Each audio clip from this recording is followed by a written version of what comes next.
नमस्कार दोस्तों, कैसी चल रही है आपकी तैयारी। देखिए, कुछ आपके लिए मैं जानकारी लेके आ रहा हूँ। अभी वर्तमान में लगभग बच्चे जो भ्रमित हो रखे हैं उनके लिए ये क्लास रामबाण का काम करेगी। नंबर 1, मैं हमेशा आपको यही कहता हूँ कि आप सबसे पहले सेकंड ग्रेड की तैयारी करें, रीट की उसके साथ हो जाएगी। आपने देखा होगा कि इस बार आपके रीट का जो स्तर दिया है, आपके लिख के दिया है उन्होंने स्नातक स्तर का, ठीक है। ज़्यादातर उस क्वेश्चन जो है 10th लेवल के आसपास के आते हैं, उसके ऊपर के भी आएंगे, लेकिन इसको पात्रता परीक्षा ही रखा गया है। इसका आपको पता है क्या मुख्य कारण क्या है? इसका मुख्य कारण है कि कचरे को छांटना है। कचरे का छांटने का मतलब है कि 15 लाख में से 5 लाख ही जो टॉप बच्चे हैं जो तैयारी कर रहे हैं उनको निकालना है, और फिर ये जो एग्ज़ाम है इसको आप जिला स्तर पे या संभाग स्तर पे कराने का सरकार का पूरा आपके ये कह सकते हैं प्लानिंग है। जिससे क्या होगा, एक तो पेपर आउट की समस्या हल हो जाएगी, ठीक है। पेपर आउट होगा नहीं, अच्छे स्तर पे ये एग्ज़ाम होगा, हर एग्ज़ाम के अंदर कैमरे वैमरे की सारी व्यवस्था रहेगी। तो इसीलिए सरकार ने क्या किया है, इसको पात्रता परीक्षा किया है। और इस पात्रता परीक्षा में इस बार आप मान के चले भाई, पेपर का स्टैंडर्ड बहुत ही बढ़िया आने वाला है। ऐसे नहीं है कि कईयों के जैसे दिमाग में ये बैठ रही है कि अभी मेंस में हम जा रहे हैं और रीट वाला है वो देख लेते हैं। तो भाई मैं हमेशा ही कहता हूँ, आप सेकंड ग्रेड की कर रहे हो ना, तो रीट वाली आपकी इतनी समस्या आएगी नहीं। लेकिन कई क्या कर रहे हैं कि हम तो क्या कर लेते हैं भाई, मेन पेपर पे लगे रहते हैं पूरा का पूरा, और थोड़ा रीट को हम देखेंगे नहीं। तो इस मामले में भाई अटक जाओगे आप। रीट पे भी देखना है। कई बच्चों के मेरे पास फ़ोन वगैरह जो मेरे संपर्क में है, उनके एक समस्या है कि सर जी अब संस्कृत तो काहीं पढ़नी, संस्कृत तो काहीं पढ़नी क्यों, क्या आपने यही अत्ताई मूल्यांकन अत्ताई हो जाई। तो मैं फिर आपको बताता हूँ भाई, संस्कृत को पढ़ना भी ज़रूरी है। आप रीट का आप ये मान के चले जो आपके 90 क्वेश्चन जो सही करने हैं या 85 जो भी आपको क्वेश्चन सही करने हैं, रीट का स्तर इस बार बहुत ही शानदार रहेगा। पिछली तरह धूल नहीं उड़ने वाली कि पेपर एकदम ही आपके जिसको तैयारी थी वो भी ठीक है नहीं कि उसके भी आपके 90 वो क्रॉस कर गया। बिना तैयारी के क्रॉसिंग का मामला बैठेगा नहीं। अब कईयों की जो संस्कृत की समस्या थी, तो मैं आज उसके बारे में आपको बताने जा रहा हूँ। आपको पता ही होगा जो मुझसे जुड़े हुए हैं कि मैं ज्योग्राफी से फर्स्ट ग्रेड और संस्कृत से सेकंड ग्रेड, तो संस्कृत भी मेरे रहती है, मैं पढ़ाने का भी मेरे काम रहता है। आज मैं आपको एक चीज़ बताता हूँ। ये वीडियो उन्हीं बच्चों के लिए है जो रीट के अंदर जिनके दूसरी लैंग्वेज संस्कृत है लेकिन बीए में संस्कृत नहीं है, उनके लिए बनाया है। उनके लिए इसलिए बनाया है कि वो क्या करते हैं, 10वीं के बाद, 10वीं जैसे ही उन्होंने की तो 10वीं के बाद उनके संस्कृत से कोई संबंध रहता नहीं। अब ये रीट में आफत डाल दी 2 लैंग्वेज वाली, अंग्रेजी से डरते हुए आप लेते हो संस्कृत। जबकि वास्तविकता क्या है कि 10th के बाद आपकी लाइफ में इंग्लिश तो और छोटी मोटी कहीं ना कहीं चलती रहती है, संस्कृत नहीं चलती। और आप ऐसा सोचते हो कि भाई ग्रामर में ये दोनों लगभग सेम है तो टोरे ठोकेंगे भी तो अपने 20 क्वेश्चन हो जाते हैं, नहीं होते भाई। इसलिए जिनके बीए में संस्कृत नहीं है और जिनके दूसरी लैंग्वेज संस्कृत है, वो तैयारी कहाँ से शुरू करें। आपके देखिए ज़्यादातर आप कहीं पे भी ऑनलाइन आपने ऐप ले रखा होगा या आप कहीं पे भी तैयारी करते होंगे, तो ज़्यादातर जो टीचर तैयारी कराते हैं आपको रीट में, नो डाउट वो संस्कृत के टीचर होते हैं। जैसे मानो मैं संस्कृत का टीचर हूँ, अब मैं क्या कर रहा हूँ, मैं आपको एज ए संस्कृत का स्टूडेंट मान के पढ़ा रहा हूँ कि मैं आपके बीए में भी मानो संस्कृत है, मेरा स्तर वो रहता है यहाँ पे, मेरा क्या लगभग सबका रहता है। और समस्या क्या आती है कि बच्चे की शुरुआत कहाँ से करते हैं ना, वो करते हैं आपके संज्ञा प्रकरण, यहीं से आपकी शुरुआत होती होगी कहीं। जबकि संज्ञा प्रकरण ये उसके लिए है जिसके बीए में क्या है, संस्कृत, जो संस्कृत से टच में है। तो जैसे ही वो संज्ञा प्रकरण पढ़ता है उसकी सारी तो चीज़ें लगभग क्लियर हो जाती है, नहीं होती है तो वो याद कर लेता है जो भी है। लेकिन आप जिनके बीए में संस्कृत नहीं है, यहाँ से आप शुरुआत करते हो तो पहले दिन ही आपके दिमाग में हो गया कि संस्कृत तो पल्ले पढ़ने वाली नहीं है। तो आप पहले तो आप ध्यान रखें, जो संस्कृत की तैयारी कर रहे हैं जिनके बीए में नहीं रही है, आप यहाँ से शुरुआत नहीं करोगे। क्लियर है? आपके टॉपिक नो डाउट आपके ये सारे दिए हुए हैं, इनको तैयार भी करना है, लेकिन आप शुरुआत यहाँ से मत करो। आप कहाँ से शुरुआत करो मैं बताता हूँ आपको, ठीक है। मैं आपको 2-4 चीज़ें आप संस्कृत के बारे में बताऊँगा तो आपकी जो संस्कृत का जो डर है आपके दिमाग में वो मैं ज़रूर निकाल दूँगा। देखिए, संस्कृत की शुरुआत कीजिए आप, संस्कृत की आप शुरुआत कीजिए कक्षा 6 से। कक्षा 6 की जो आपकी बुक है जो अपने स्कूलों में चल रही है, वहाँ से आप एक बार उस 6ठी क्लास की पुस्तक को पढ़िए, ज़्यादा टाइम नहीं लगेगा, ज़्यादा से ज़्यादा 2 या 3 दिन में वो पुस्तक तैयार हो जाती है। तो देखिए शुरुआत कहाँ से होती है आपके लिए संस्कृत शुरुआत यहाँ से होती है। देखिए अगर मैं कहूँ कि संस्कृत में कर्ता कितने होते हैं, हमेशा ध्यान रखें संस्कृत ही एक, आपको पता है सबसे शुद्ध भाषा जो भी है, मैं ज़्यादा आपका टाइम खराब नहीं करूँगा। संस्कृत में कर्ता 9 ही होते हैं, संस्कृत में 10वां कर्ता नहीं होता भाई, कर्ता सिर्फ 9 होते हैं और संस्कृत में क्रियाएं भी 9 होती है। जिस दिन इन दोनों का आपके ध्यान में आ गया ये मामला क्या है, संस्कृत आपके लिए इजी रह जाएगी। क्यों? क्योंकि आप हो सकता है ग्रामर हिंदी की और संस्कृत की सेम रहती है, कुछ आप पॉइंट कर जाते हो, लेकिन वहाँ आपके संस्कृत जो शिक्षण विधियाँ आती है या मानो कुछ वो पूछना चाहता है, वहाँ पे आप क्या है उसका हिंदी अनुवाद सही से नहीं कर सकते और उसी के कारण क्या होता है वो क्वेश्चन आपके गलत हो जाते हैं। तो हम यहाँ से शुरुआत करते हैं। देखिए संस्कृत में कर्ता कितने? 9 और क्रियाएँ कितनी? 9। ध्यान से देखें आप। देखिए संस्कृत में होते हैं सर्वनाम, आपके हिंदी में भी होते हैं, ये संज्ञा के स्थान पे प्रयुक्त होने वाले जो शब्द होते हैं उनको हम सर्वनाम कहते हैं। ठीक है, मोटी मोटी चीज़ें, संस्कृत में पुरुष 3, प्रथम पुरुष, मध्यम और उत्तम, और वचन तो आपको पता ही होगा 3 होते हैं, एक वचन, द्विवचन और बहुवचन।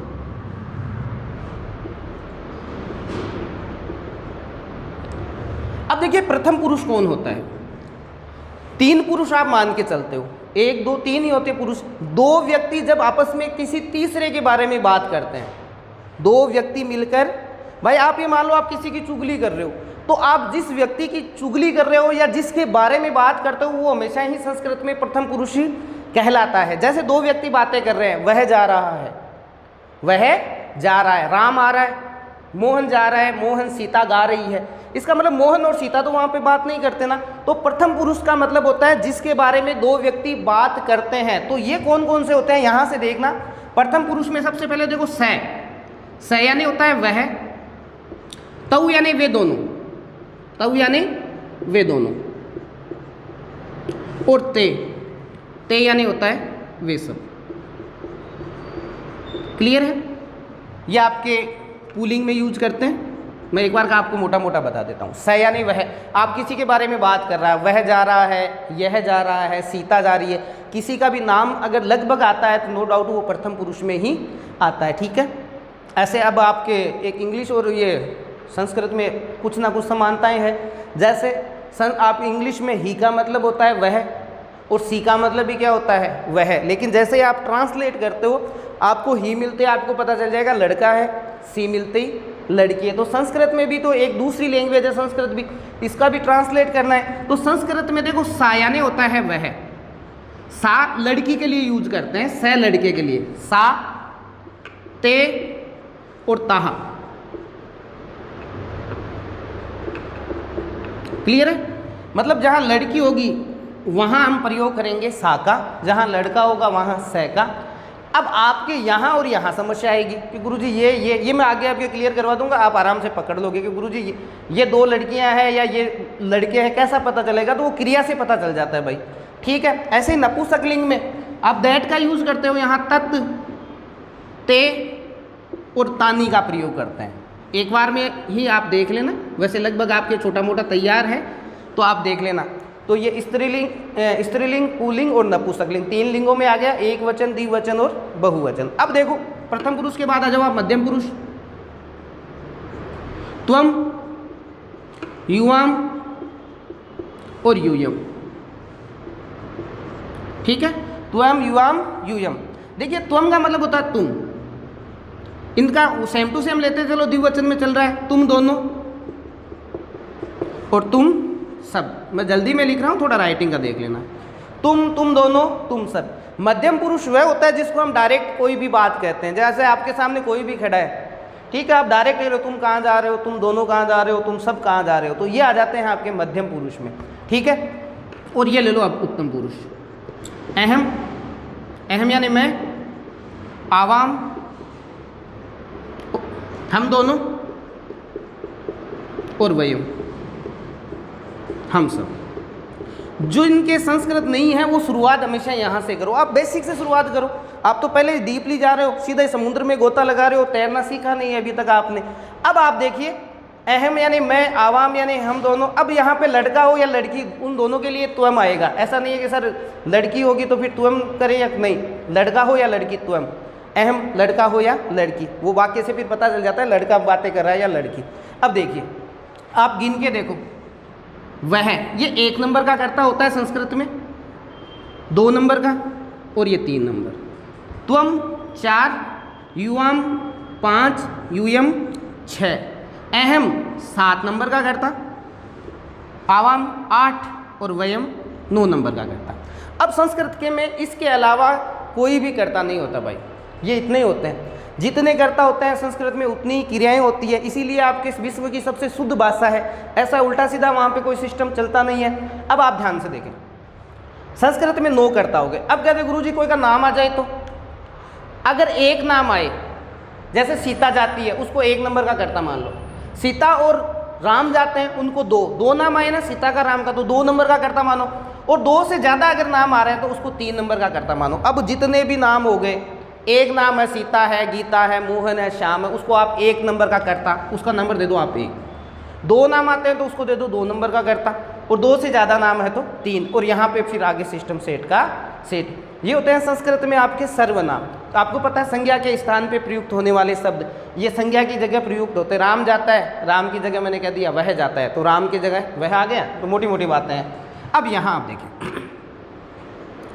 ये प्रथम पुरुष, ये मध्यम पुरुष, ठीक है, वो का हो गया, और ये उत्तम पुरुष। अब यहाँ पे एक वचन, द्विवचन और बहुवचन। बस भाई देख लेना, आप शॉर्ट में लिख रहा हूँ थोड़ा। संस्कृत में मैंने कहा था क्रियाएं, क्रिया को हम कहते हैं धातु। तो पठ धातु, पठ यानी आपको लगभग को पता है, पठ यानी पढ़ना, तो पढ़ने की क्रिया चलती है। अब आप कितना भी देख लें, पढ़ने की जो क्रिया है वो भी 9 ही चलेगी। अब काल होते हैं अलग अलग, जैसे इंग्लिश में अलग अलग काल होते हैं तो वैसे संस्कृत में भी होंगे। हम संस्कृत में वर्तमान काल को लट लकार कहते हैं। जो वर्तमान काल है उसका नाम दिया है हमने लट लकार। क्लियर है? जैसे आप प्रेजेंट टेंस देते हो अंग्रेजी के अंदर, हिंदी में आप वर्तमान काल कहते हो, हम संस्कृत वाले हम कहते हैं लट लकार। लट लकार का अर्थ होता है वर्तमान काल। अब ये 9 ही क्रियाएं हैं जो वर्तमान में होगी, 9 से 10 भी नहीं होगी भाई। अब आपने रूप पढ़ा होगा, एक वचन, द्विवचन, बहुवचन, में शॉर्ट में लिख देता हूं। पठती, पठत, पठंती, फिर यहां पे पठसी, पठत, थ के विसर्ग, पठत। इस थ के विसर्ग नहीं है, दोनों में इतना ही अंतर है। लेकिन अगर आप इसकी जगह इसका यूज करते हो, इसकी जगह इसका, तो आपके माइनस मार्किंग वाला मामला बैठता है। पठामी, पठावै और पठामा। देख लीजिए, ये 9 ही क्रियाएं हैं जो वर्तमान काल में पढ़ने की होगी। इससे 10वीं क्रिया तो आप सोचो ही मत कि संस्कृत में है। अब देखो इनको भी आप वैसे ही नंबर दो। देखो एक वचन, द्विवचन, बहुवचन, आपके एक वचन में वहां पे देखो 1, 2, 3, 4, 5, 6, 7, 8, 9। जितने कर्ता संस्कृत में उतनी ही क्रियाएं। हमें करना कुछ नहीं है। आपके देखो अशुद्धि संशोधन में, कारक प्रकरण में, सब जगह कम से कम ये 15 नंबर का टॉपिक आपके बन के उठता है। बहुत सारे क्वेश्चन आते हैं इसमें से, और हम इसको तैयार करते नहीं हैं, हम तो इसको पहले छोड़ छुड़ा देते हैं। अब देखिए 9 कर्ता और 9 ही क्या हो गई क्रियाएं। हमें करना क्या है, हमें पता है कि ये क्रिया जो है वो पढ़ना है और वर्तमान काल में चल रही है। तो सीधा सा वाक्य बनता है, वह पढ़ता है। वर्तमान काल का वाक्य, वह पढ़ेगा भविष्यत काल, उसने पढ़ा ये भूतकाल हो गया। वह पढ़ता है तो 1 नंबर के कर्ता के साथ 1 नंबर की क्रिया जोड़ो। वह पढ़ता है, स पढ़ती, स पढ़ती। वह पढ़ती है, सा पढ़ती। अब जब हम हिंदी अनुवाद करते हैं भाई, संस्कृत का टीचर जो है वो आपके हिंदी अनुवाद कर रहा है या इंग्लिश वाला करता है, तो वो वाज वर से पहचान लेता है। इज, आर, एम वाला वर्तमान काल, वाज, वर, विल, सेल, वो एक कहानी यहाँ पे हमें पता चल जाता है कि ये जो क्रिया है ये वर्तमान काल की है। सा का मतलब लड़की वाला वह है, तो स पढ़ती, वह पढ़ता है, सा पढ़ती, वे दोनों वह पढ़ती है, लड़की हो गई, वे दोनों पढ़ते हैं। अब यहाँ पे आप समझ जाओ, तौ पठत। अब यहाँ पे आप देखिए कितने नंबर का करता है, 2 नंबर का है। क्रिया भी कितने नंबर की, 2 नंबर की। अब अगर हमें हिंदी अनुवाद करते समय ये मिल जाए तो हमें पता चल जाएगा भाई किताब में तो अशुद्ध है नहीं, इसका मतलब 2 नंबर की क्रिया है ना ये, इसका मतलब ये कर्ता 2 नंबर वाला है। तो 2 नंबर में हम इसको नहीं लेके हम किसको ले लेते हैं, लड़की वाले को लेते हैं, और इसका हम हिंदी अनुवाद कर देते हैं, वे दोनों पढ़ती है। पता कैसे चला, हमें क्रिया से पता चल गया कि क्रिया 2 नंबर की है, इसका मतलब कर्ता भी 2 नंबर का। यहाँ हमें पता चल गया कि कर्ता 2 नंबर का है, क्रिया 2 नंबर की है, तो कर्ता भी कितने नंबर का हो गया, 2। तऊ का हमने अनुवाद क्या किया, वे दोनों पढ़ते हैं, और ते का हमने क्या किया, वे दोनों पढ़ती है। तो क्लियर है, आप जितने नंबर का करता उतने नंबर की क्रिया को जोड़ते जाओ, वो आगे आप बनाते जाओ। ते पठंती, वे सब पढ़ते हैं, और ताहा पठंती, वे सब पढ़ती हैं। वह, तुम पढ़ते हो, त्वम पठसी, तुम दोनों पढ़ते हो, युवाम पठत। अब यहां पे आप इस वाक्य को देखना,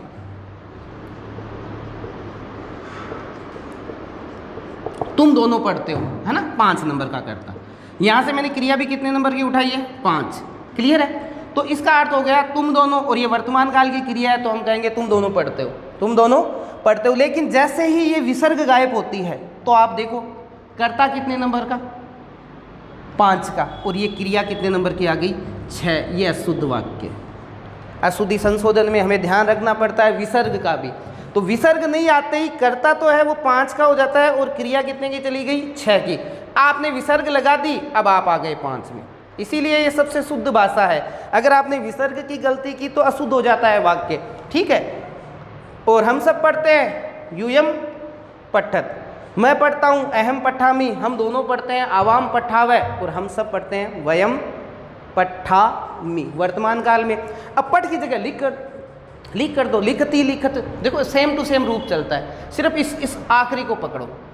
कई आपको कहते हैं ये जो आखिरी है ना, इनको पढ़ो, इसको हटाते जाओ आप, पठ की जगह लिख कर दो, लिखती लिखती लिखत, लिखंती लिखसी, लिखत लिखत, लिखामी लिखावे, लिखामे। हम बच्चों को जब याद कराते हैं तो एक गाने की तरह इसको करते हैं। जैसे देखो, वद ले लो, वदती वदत वदंती, वदसी वदथ वदत, वदामी वदाव वदाम। लिख कर लो, हंस कर लो, हंसती हंसत हंसंती, हंससी हंसत हंसत, हंसामी हंसाव हंसाम। धाव कर लो, धावती धावत धावंती।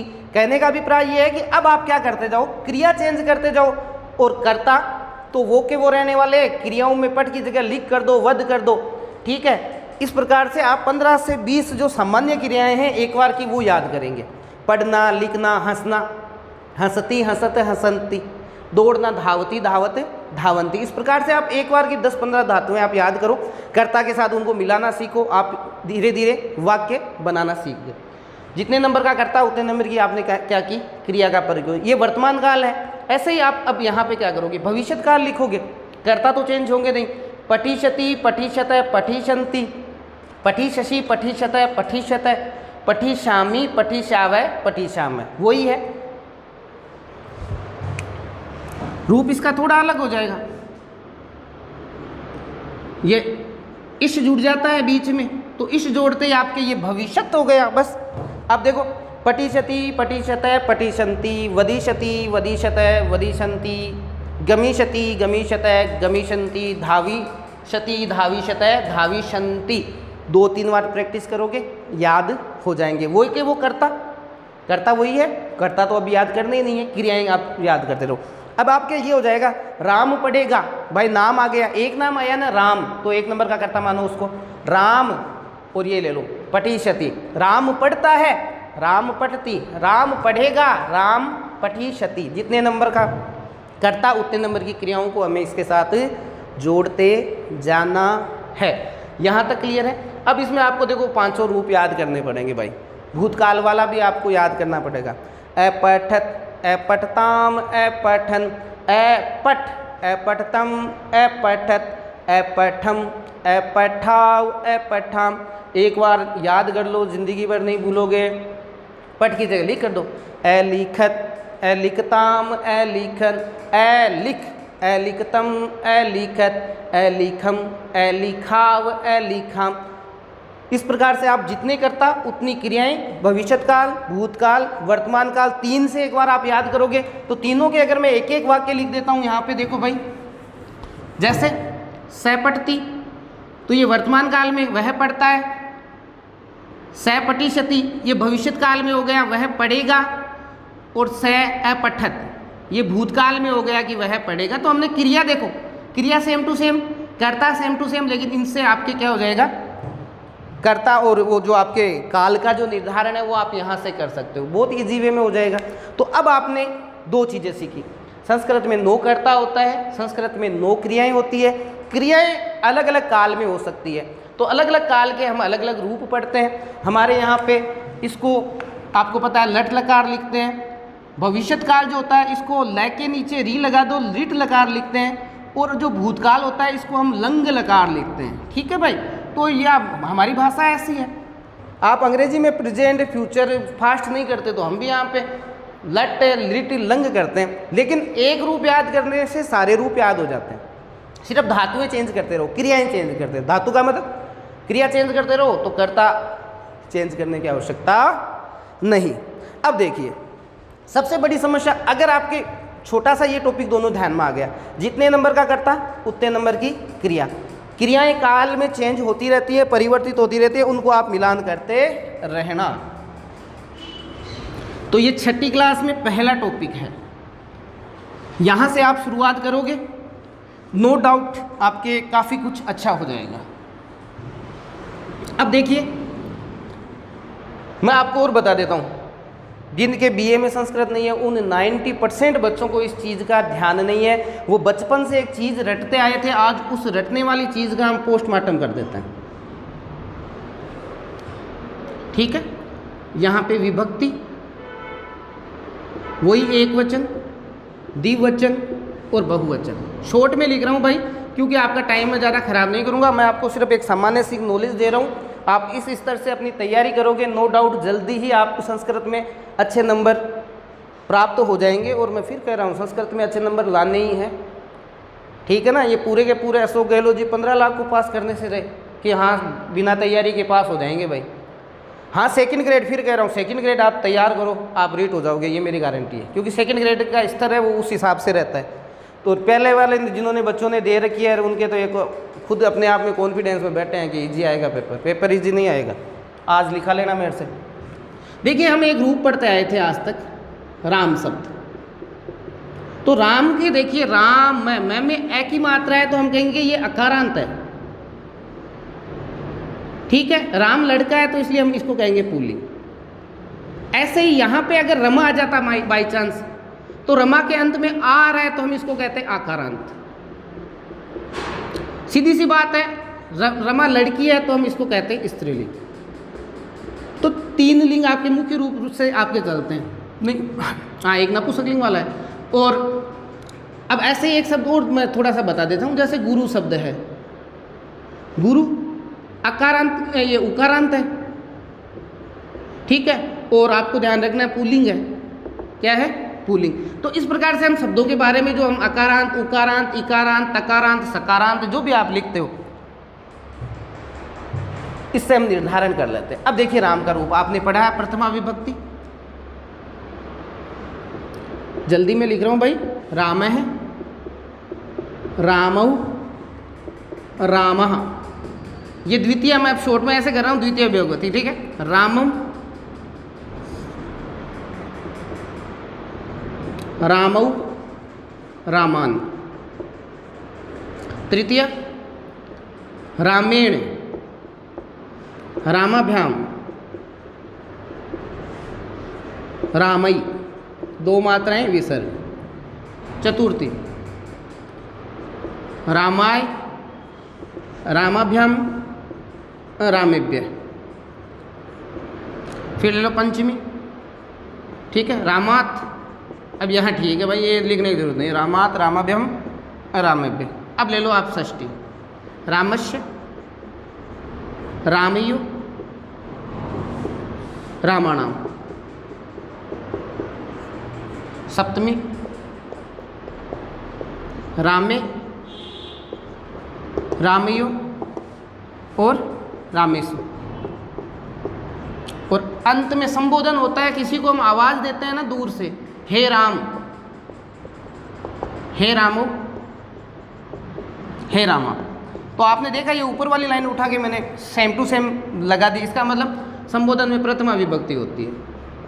दिख जाएगा संबोधन में क्या होता है, प्रथमा विभक्ति। अब 80% बच्चों की समस्या क्या है आपको पता है क्या? उन्होंने ये रूप रट लिया, लेकिन आज तक उनको पता नहीं कि इस रूप का प्रयोग हमें करना कहाँ है।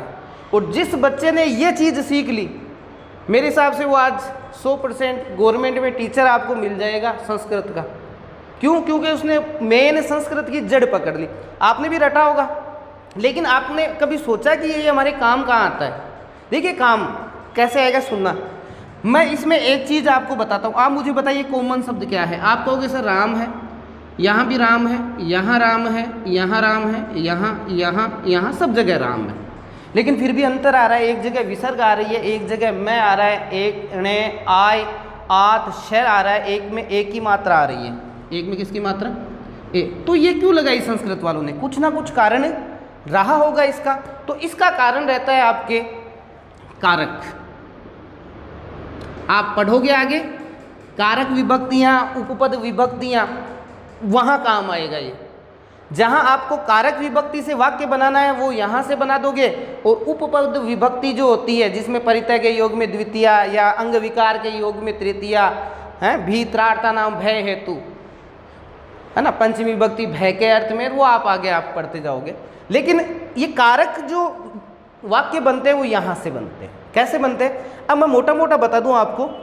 देखिए एक बार का इधर वाला मैं हटा रहा हूँ भाई, ठीक है, इधर का हटा के आप यहाँ मान लेना प्रथमा द्वितीय तृतीया चतुर्थी जो भी है। अब देखिए यहाँ आपके शायद यहाँ बोर्ड में नहीं आए तो मैं बोल देता हूँ। देखो आप पढ़ते हो कारक, आप पढ़ते हो कारक, ठीक है ना। तो कारक में आता है कर्ता, सुनाई दे रहा होगा अगर नहीं दिख रहा है तो कर्ता के साथ हमेशा क्या लिखते हो आप? ने। कर्म को करण से संप्रदान, शॉर्ट में लिख दिया भाई, के लिए अपादान से, लेकिन ये से कौन सा आएगा? अलग होने के अर्थ में। आप पढ़ते हो ये भी से है, ये भी से है। कर्ता ने कर्म को कर्ण से संप्रदान के लिए, ने कर्म को कर्ण से संप्रदान के लिए अपादान से, अलग होने के अर्थ में। यह आ गया संबंध का के की, संबंध का के की। और अगला आता है अधिकरण में पे पर। क्लियर है? और संबोधन हे अरे हो वो आप हिंदी में पढ़ते आते हो। अब मेरी बात सुनिए, मैंने पहले इधर आपके विभक्तियां लिखी थी ना, उधर मैंने उनके जस्ट पास में ये रूप लिख दिया। अब देखिए कर्ता के का कारक चिन्ह क्या होता है? हिंदी में आप पहचान करते हो कि जिस शब्द के साथ ने जुड़ा हुआ है हम उसको कर्ता कहेंगे, और ने भूतकाल में जुड़ के आता है लगभग, ठीक है। अब देखिए राम है, जहां संस्कृत में आपको राम है विसर्ग लगा मिल जाए, इस विसर्ग का मतलब होता है ने। तो राम है का अर्थ क्या हो गया? राम ने। अब देखो राम के आगे अगर आपको कहीं पे भी मैं दिखा आ जाए तो रामम का अर्थ होता है राम को, रामेण का मतलब होता है राम से, रामाय का मतलब होता है राम के लिए। अब देखो रामात, रामात का अर्थ भी होता है राम से, लेकिन अलग होने के अर्थ में। और देखो रामशय के 3 अर्थ होते हैं। राम तो है ही, इस शय आपके कहीं पे भी जुड़ा जाए किसी शब्द के साथ शय, आप क्या करोगे? राम का, राम की यानी राम का भाई, संबंध हो गया राम का भाई, राम की बहन, राम के रिश्तेदार, तो का के की ये संबंध हो गया। अब देखो राम में का अर्थ क्या होता है? राम में, राम पे और राम पर। अब देखो यहाँ से हटा देता हूँ एक बार, आप पहले उसको समझो, ठीक है। ये भी आपके ज़्यादा काम नहीं आएंगे, वो मेन वही रहेगा। मैंने आपको बताया कि रामम का अर्थ होता है, राम है का अर्थ होता है राम ने, कारक चिन्ह जोड़ते जाओ इनके साथ। रामम का अर्थ क्या होता है? राम को, ठीक है। रामेण का मतलब राम से। अब देखो राम की जगह जो भी अकारांत शब्द है और पुल्लिंग है, राम की जगह आप कर दो श्यामम, श्याम है, इसका मतलब होता है श्याम को, सॉरी श्याम ने, ठीक है। श्याम की जगह करण कर दो, अकारांत जितने भी शब्द है उनका अर्थ ये होगा। अब देखो, रामम का अर्थ होता है राम को, अब श्यामम कर दो यहाँ पे। अब कहीं पे भी आप हिंदी अनुवाद करते हो तो श्यामम का अर्थ क्या लोगे आप, शाम को, ठीक है। अब थोड़ा मैंने वो नपुंसकलिंग वाला एक बार है ना, उसको थोड़ा छोड़ देना, मैं जो समझाना चाह रहा हूँ वो समझो। जैसे वृक्षम लिखा गया, वृक्षम का मतलब होता है वृक्ष को, ठीक है, ठीक है। विद्यालय लिखा गया, और ये नपुंसकलिंग में विद्यालयम, विद्यालयम का मतलब विद्यालय को, विद्यालयम का मतलब विद्यालय को। ऐसे ही ग्राम का मतलब होता है गांव, हम कहेंगे ग्रामम का अर्थ संस्कृत में क्या होता है, गांव को, ठीक है। अब आगे चलते जाए। ऐसे ही रामेण का मतलब जैसे होता है ना राम से, अब राम की जगह मैं कर देता हूँ श्यामेण। अब आप इसका अर्थ लोगे शाम से। वृक्षेण ले लूँगा, वृक्ष से। विद्यालय ये न करना पड़ेगा क्योंकि रह आता है तो उन्हें बना देता है भाई, संधि में देख लेना। तो विद्यालयन का मतलब होता है विद्यालय से, और ये ले लो ग्रामीण, गांव से। सारे शब्द आप आराम से पकड़ सकते हो। रामेण, वृक्षेण, विद्यालयन, ग्रामीण, अकारांत शब्द जितने भी है 90% यहाँ पे आपको मिल जाएंगे। रामाय का मतलब होता है राम के लिए।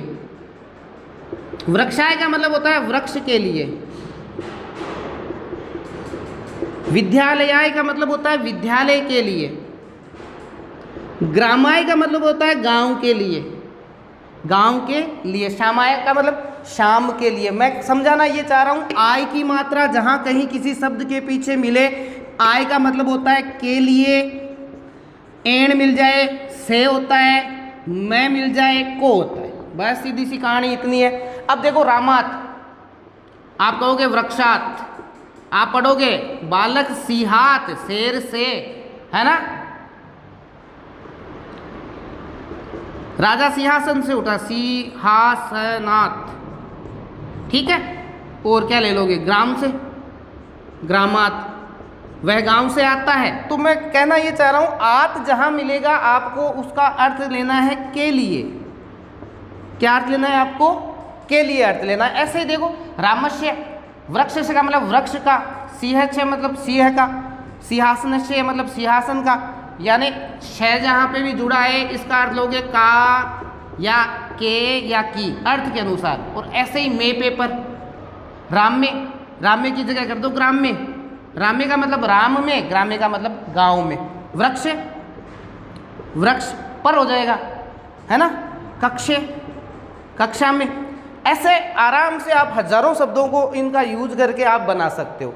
अब देखिए, आप इसको थोड़ा सा अपने ध्यान में रखना, ठीक है।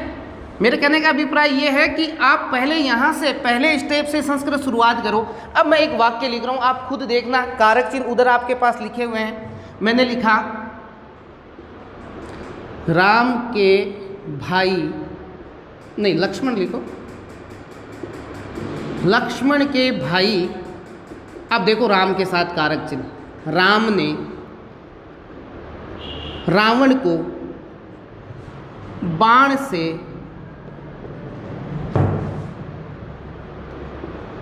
लोक कल्याण के लिए युद्ध भूमि में, युद्ध भूमि में मारा। इतना बड़ा वाक्य है ना। इससे पहले आप जैसे इतना बड़ा वाक्य देखते हो तो आप ये सोचते हो इसकी संस्कृत बनेगी कैसे, बहुत ही इजी वे में। अब आप कारक चिन्ह पकड़ो, मैंने बताया वैसे।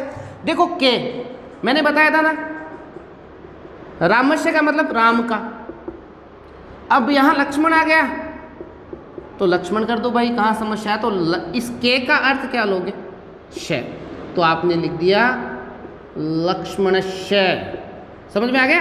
रामस्य का मतलब राम में, रामस्य का मतलब राम का, राम की या राम के। तो ऐसे ही आप उन शब्दों के साथ जोड़ो। ये भाई को भ्राता। अब देखो राम के साथ कारक चिन्ह क्या है, ने। मैंने आपको अभी बताया था, राम है, राम ने, रामम, राम को, रामेण, राम से, रामाय, राम के लिए, रामात, राम से, ठीक है। ऐसे ही फिर आगे क्या हुआ, रामस्य, राम का, रामे, राम में, राम पे, राम पर, जोड़ते जाओ। रावण के साथ कौन सा कारक चिन्ह आया है? को आया है। मैंने कहा था रामम का मतलब राम को, तो रावणम का मतलब रावण को हो जाएगा ना, हो गया भाई। अब देखो बाण के साथ आया है से, क्रिया की सिद्धि में सहायक होता है, उसको कर्ण कहते हैं। क्रिया की सिद्धि, मारने का काम है, सिद्धि किससे हो रही है? बाण से, इसलिए यहाँ पंचमी नहीं आके हम करेंगे तृतीया। देखो रामेन का मतलब बताओ, राम से, तो बाणेन का मतलब क्या हो जाएगा फिर? बाण से। बाणेन का मतलब किससे हो जाएगा? बाण से। अब देखो लोक कल्याण के साथ क्या जुड़ा हुआ है?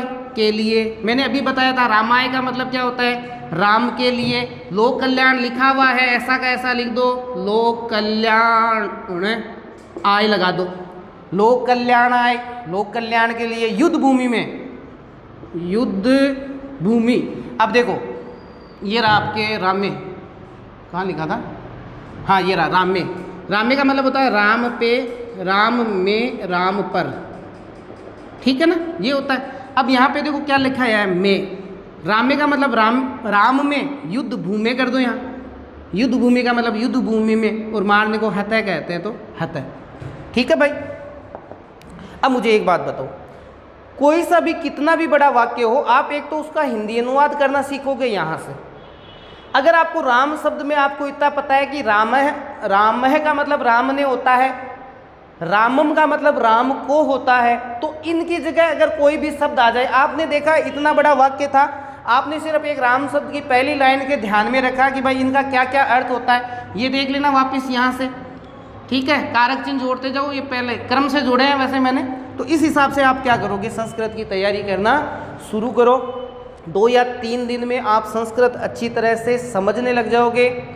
जो शिक्षण विधियों के क्वेश्चन आप गलत करते हो कि हमारे संस्कृत वो समझ में नहीं आई, भाषा बिल्कुल समझ में आ जाएगी। सिर्फ राम वाले रूप को एक बार आप याद कर लो, राम वाला थोड़ा सा ध्यान में आ जाए, तो राम की जगह एक आकारांत में आप रमा है, तो वो का वो हो जाएगा। क्रम के साथ उनको जोड़ते जाओ, कर्ता ने, कर्म को, कर्ण से, तो ये शुरू के आपके पूरे के पूरे इस हिसाब से तैयार हो जाएंगे। तो अब मुझे बताओ कहाँ है संस्कृत हार्ड? संस्कृत पे थोड़ा ध्यान दो। कक्षा 6 की आप पुस्तक खरीदें, वहाँ पहले पार्ट से आप थोड़ा थोड़ा तैयारी करना सीखोगे। मेरे हिसाब से 2 दिन में वो किताब आपकी तैयार होगी, और 2 दिन में आप संस्कृत का 40% आगे का जो सिलेबस है वो लगभग आप कवर करने की स्थिति में आ जाओगे। क्यों? क्योंकि आपका बेसिक तैयार हो गया।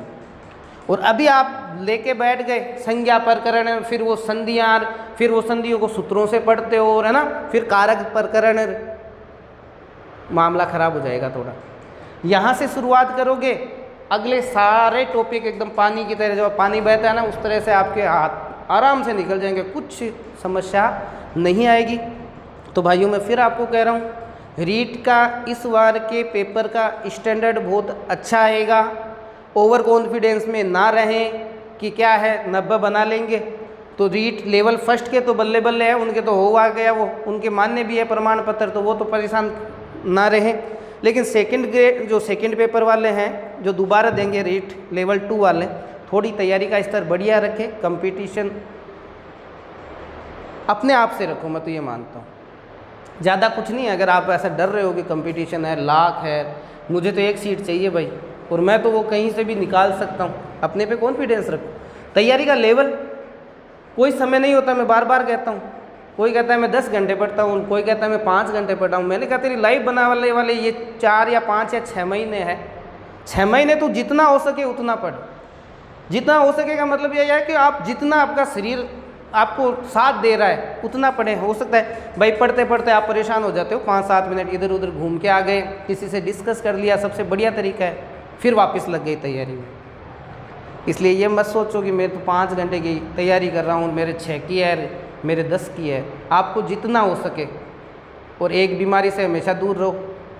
ये सोशल मीडिया वाले हैं ना, ये पता नहीं तुम्हारी बीमारी क्या है। मुझे सब कहते हैं ऐसा कि रणजीत जी आप ऐसा करो, एक ऐसा वीडियो बनाओ जो आपके वायरल हो जाएगा। मैंने कहा मैं यहाँ पे अपने वीडियो वायरल कराने के लिए नहीं आया हूँ, मैं बच्चों को पढ़ाने के लिए आया हूँ। पढ़ाई के अलावा मेरे पास कुछ नहीं है। मेरे पास न चुटकुले हैं, न मेरे पास कोई ऐसे वैसा आपका टाइम पास कराने का या आपको मिसगाइड करने का। मैं भाई कभी नहीं किसी स्टूडेंट का बुरा, कभी नहीं, न यहाँ पे मैं कोई धंधा खोल के बैठा हूँ, कि गुरुजी अभी शुरुआत में आए हैं, मेरे से पूछते हैं सर कोर्स वगैरह।